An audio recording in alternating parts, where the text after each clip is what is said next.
Hello, my dear friends. I'm Anand and I'm welcoming all of you on this e-learning platform of Study Sagar. Friends, आज का हमारा topic है silent letter words. बहुत सारे ऐसे words होते हैं जिसमें कि हो सकता है एक लेटर, दो लेटर या कई लेटर भी साइलेंट होते हैं। साइलेंट मतलब कि उस लेटर का उच्चारण नहीं किया जाता। तो चलिए आज हम देखते हैं कुछ ऐसे साइलेंट लेटर वर्ड्स जिसका इस्तेमाल हम लोग अपने डेली लाइफ में करते हैं और उसका हिंदी मीनिंग और साथ के साथ उससे रिलेटेड कुछ सेंटेंसेस भी हम लोग देखते चलेंगे। तो आज का हमारा पहला वर्ड है डाउट, DOUBT। यहाँ आप देखेंगे कि इसमें जो है बी वो साइलेंट है, इसे हम लोग डाउट पढ़ते हैं और इसका जो हिंदी उच्चारण होता है वो होता है संदेह या शक। इससे रिलेटेड एक सेंटेंस यहाँ पे आपको स्क्रीन पर दिया गया है, इसे आप खुद प्रोनाउंस करेंगे।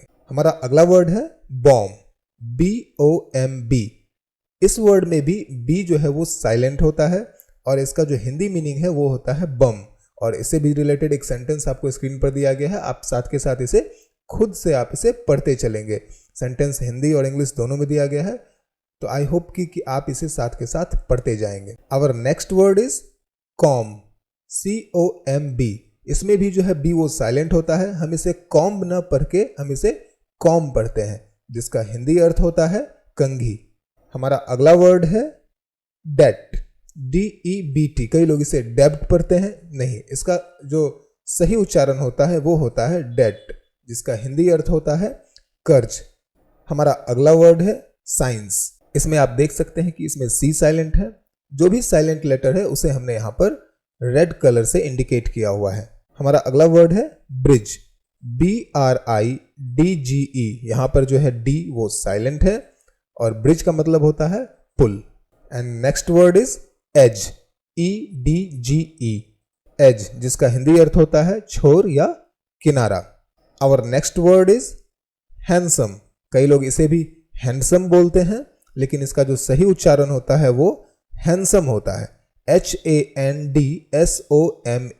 यहाँ पर D साइलेंट है और इसका अर्थ होता है सुंदर, लेकिन हैंडसम शब्द का प्रयोग हम लोग पुरुषों के केस में हम लोग करते हैं। हमारा अगला जो वर्ड है वो काफी पॉपुलर वर्ड है, जो है सैंडविच, SANDWICH। यहाँ पर जो है वो D साइलेंट है, लेकिन जब हम इसे हिंदी में पढ़ते हैं तो हम इसे सैंडविच ही पढ़ते हैं। बट अगर हम इसे इंग्लिश में पढ़ रहे हैं तो हम इसे सैंडविच पढ़ेंगे, जैसा कि आपको सेंटेंस में भी दिखाई दे रहा है। आप इसका इंग्लिश में उच्चारण सैंडविच और हिंदी में इसका उच्चारण सैंडविच करेंगे। अगला जो वर्ड है वो है एक डे का नाम, वेंसडे। अक्सर इसे हम लोग वेडनेसडे भी पढ़ते हैं, लेकिन इसका जो सही प्रोनाउंसिएशन होता है वो होता है वेंसडे। यहाँ पर D और E दोनों साइलेंट होते हैं और इससे भी रिलेटेड सेंटेंस आपको दिया गया है, आप उसका उच्चारण कर सकते हैं। Our next word is sign, SIGN।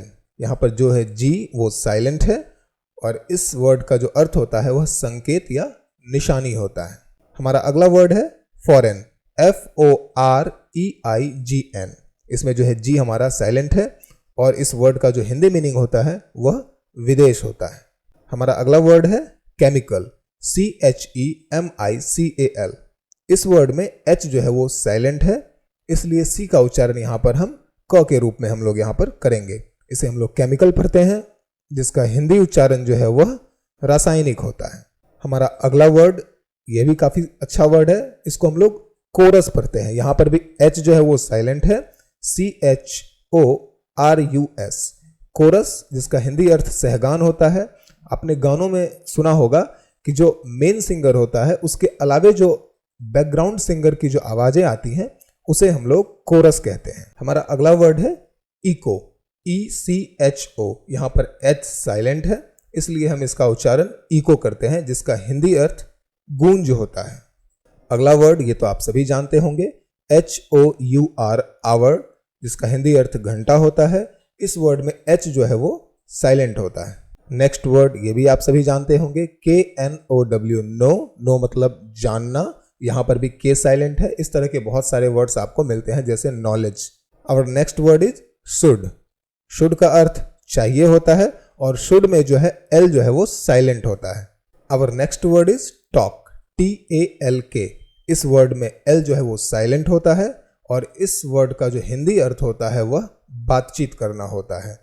जिस प्रकार से टॉक उसी प्रकार से वॉक में भी जो है, वॉक मतलब टहलना, उसमें भी एल जो है वो साइलेंट होता है। इस प्रकार के और सारे वर्ड्स आप अपने डिक्शनरी से कलेक्ट कर सकते हैं। Next word is half, HALF। इस वर्ड में भी जो एल जो है वो साइलेंट है और इस वर्ड का जो हिंदी अनुवाद होता है वह आधा होता है। और नेक्स्ट वर्ड इज न्यूमोनिया। अक्सर इसे लिखने में लोग गलती करते हैं। अगर इसमें आपको साइलेंट लेटर के बारे में नहीं पता है तो आप या तो लिखने में गलती करेंगे या तो इसे आप पढ़ने में गलती करेंगे। Just like psychology, psychiatrist, like that. इस वर्ड में पी जो है वो साइलेंट होता है। हम इस वर्ड को न्यूमोनिया पढ़ते हैं, लेकिन अगर हम इसके हिंदी में उच्चारण करें तो इसे हम निमोनिया बोलते हैं। Next word is very popular which is receipt. अक्सर लोग इसे रिसिप्ट बोलते हैं। किसी भी लेन देन के दौरान हमें जो भी एक कागज का एक टुकड़ा दिया जाता है, जिसे हम लोग हिंदी में रसीद कहते हैं, उसे ही इंग्लिश में हम लोग रिसीट बोलते हैं, जिसकी स्पेलिंग होती है RECEIPT। इसमें P जो है वो साइलेंट होता है। Our next word is guide, GUIDE।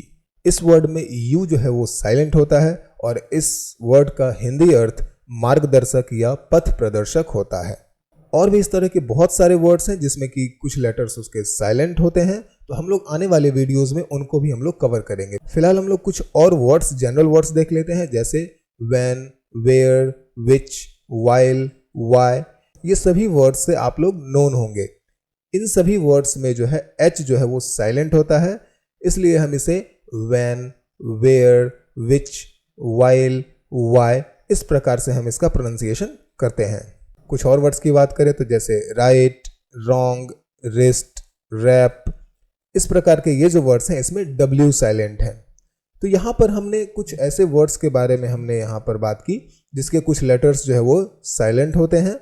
अगले वीडियो में हम लोग साइलेंट लेटर से रिलेटेड कुछ ग्रामेटिकल पोर्शंस को देखेंगे और इसी प्रकार आपको यहाँ पर इंग्लिश स्पोकन से रिलेटेड बहुत सारे ट्यूटोरियल्स आपको यहाँ पर मिलेंगे। अगर आप हमारा 90 दिनों का इंग्लिश स्पोकन कोर्स ज्वाइन करना चाहते हैं, प्ले स्टोर से डाउनलोड करें स्टडी सागर ऐप, आप वहां से कोर्स को ज्वाइन कर सकते हैं, या आप हमारे वेबसाइट www.studysagar.in पर भी आप हमारे कोर्स को ज्वाइन कर सकते हैं। कोर्स से रिलेटेड और किसी भी जानकारी लाइक डेमो या सिलेबस के लिए आप हमारे स्क्रीन पर दिए गए नंबर पर भी आप कॉल कर सकते हैं। सो join this course now. Thank you, all the best.